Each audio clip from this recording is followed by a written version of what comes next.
The phone buzzed at 11:07 p.m. and 3 words changed everything. It's over.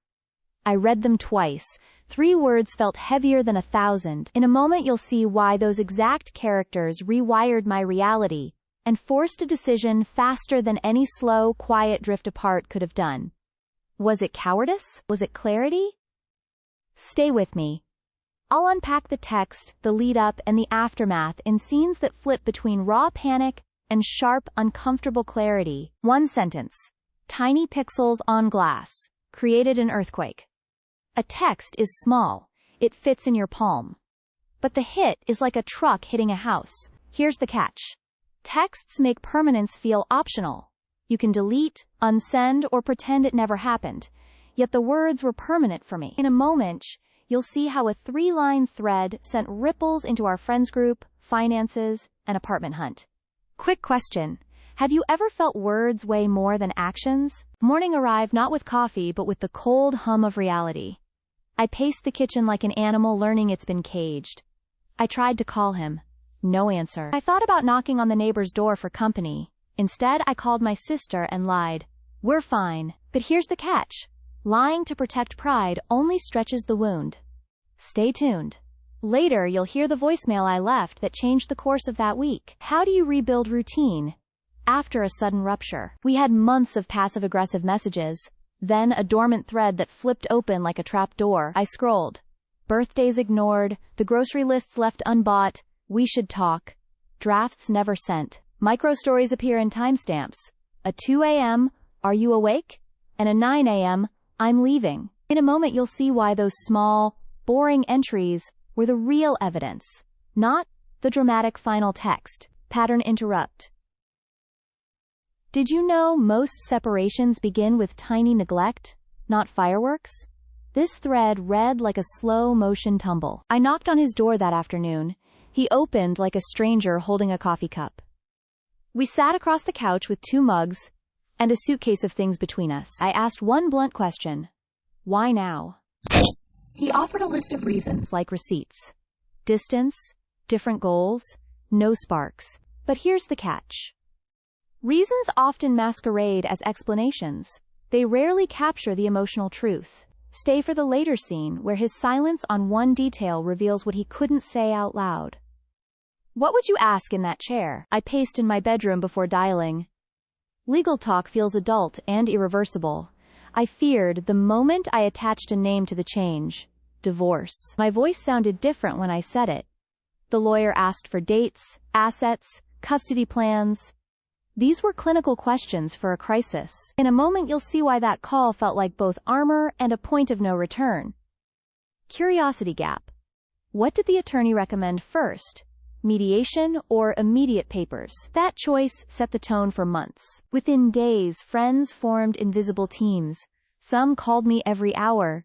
Others chose the ex's side and vanished. Friendship felt suddenly political. I kept a list. Who visited, who texted, who liked old photos. It looked petty on paper but felt like a ledger of support. Here's the catch.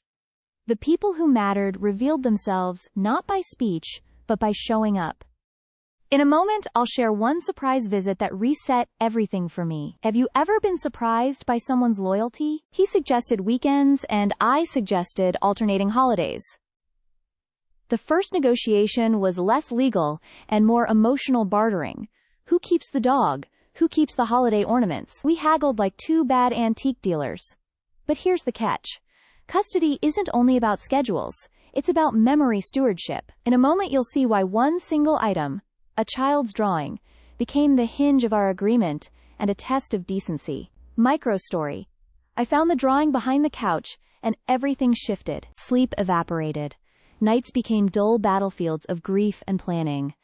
I learned to work in crowded silence and fight the urge to call him at 3 a.m. I made lists in the dark. The catch. Exhaustion makes small mistakes monumental. In a moment you'll see how one missed deadline nearly cost me a key interview but ended up opening a different door. Quick question. What's your trick for surviving sleepless crisis nights? The spreadsheet arrived. Accounts, debts, shared subscriptions, numbers are merciless. My salary, his savings, our joint card, all listed like a forensic report. I remember circling 401k like it was a secret treasure map. But here's the catch. Money is less about the sums and more about independence. In a moment, you'll see how one line item, an old emergency fund, became my lifeline and a negotiation focal point. Concrete example. I sold a vintage lamp to cover rent that month. Do you unfriend or archive? Do you delete the photos of vacations that still smell like summer? Each decision felt like editing a life. I screenshot messages and then closed the app for days. The catch: erasing digital traces doesn't erase memories, but leaving them intact felt like salt on a wound. In a moment, you'll see the post that reopened the thread and dragged old feelings into daylight. Pattern interrupt. Have you ever scrolled and realized you're the last one who remembers a moment? I started making the bed every morning. It sounds trivial, but small rituals are anchors. I made coffee at the same time, wrote a sentence of a journal each night, and called my mom on Sundays. These tiny acts rebuilt my days like bricks. Stay with me. Later, you'll see how a coffee shop ritual led to a real connection that wasn't about fixing anything, just living. Curiosity gap. One ritual led to a surprising job offer. In a moment, you'll find out which one. On a crowded train, a woman returned my dropped documents. On a sidewalk, a man gave me an umbrella when rain snuck up. Small acts stitched me back together. The catch. Humility opens you to help you didn't know you needed. In a moment, you'll see one stranger's note left on my car that reignited hope and changed my trajectory. Microstory. A subway musician dedicated a song to me that I still remember. Do little kindnesses matter in big endings? The hardest part wasn't paperwork. It was the identity ungluing. I had been we for years. Suddenly, I needed to answer, who are you? Alone. I tried pottery, ran a 5K, took odd jobs, and failed spectacularly at a cooking class. But here's the catch. Rediscovery is messy and hilarious. In a moment, you'll see the one embarrassing class that taught me resilience through laughter. Rhetorical question. When was the last time you startled yourself with a new skill? Payment filed. Call returned. Kid smiled despite chaos. These are small wins. They aren't fireworks, but they compound. I tracked them on sticky notes and taped them to my mirror. The catch. You need tangible markers to believe progress. In a moment, you'll see my first solo grocery run victory and why I cried at the checkout like I'd won a marathon. Concrete comparison. It's like training for a race and celebrating a single mile. Do you celebrate small victories? He brought up a trip we took as if we could invoice it. Memories turned transactional in mediation rooms. I remember the sunset we watched, now discussed as asset allocation. Here's the catch. Turning love into clauses strips the sentimental of its power. Stay tuned.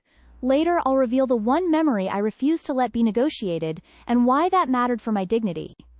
Microstory. I read him a poem to remind us both there was human history here. Anger came like a fever. I screamed into my pillow and then wrote everything down. Writing turned volcanic emotion into a paper trail I could examine. The catch. Anger is useful if you don't let it become identity. In a moment, you'll see how I redirected that heat into a letter I never sent but needed to write, and how it freed me. Rhetorical question. Have you ever written a letter and never sent it? What changed when you did? We negotiated calendars, bedtime, and who texts first on school mornings. New rules became scaffolding for a future that wasn't what either of us expected. The catch. Structure can be kinder than chaos in divorce, especially for kids. In a moment, you'll see the bedtime strategy that stopped nightly battles and restored peace. Concrete example. We created a shared Google Calendar and suddenly mornings stopped resembling a war room. Stay with me. There's one final ritual that sealed the compromise. Here's the short list. Words can wound unexpectedly. Small patterns reveal truth. Rituals rebuild identity. Kindness matters. Structure protects kids. But here's the catch. These lessons only stick when practiced, not just learned. Stay for the final scene, where I tell you the one choice I would make again, and the one I wish I'd avoided. Open loop. In a moment, you'll hear the key takeaway that turned these months into a new beginning rather than a permanent break. If you stayed, thank you. The final takeaway. Choose agency over blame. I called someone I had avoided, my ex, to finalize details calmly. That call wasn't closure. Closure is ongoing. But it was a choice to act with integrity. Here's the catch. Your life after a text isn't about erasing pain.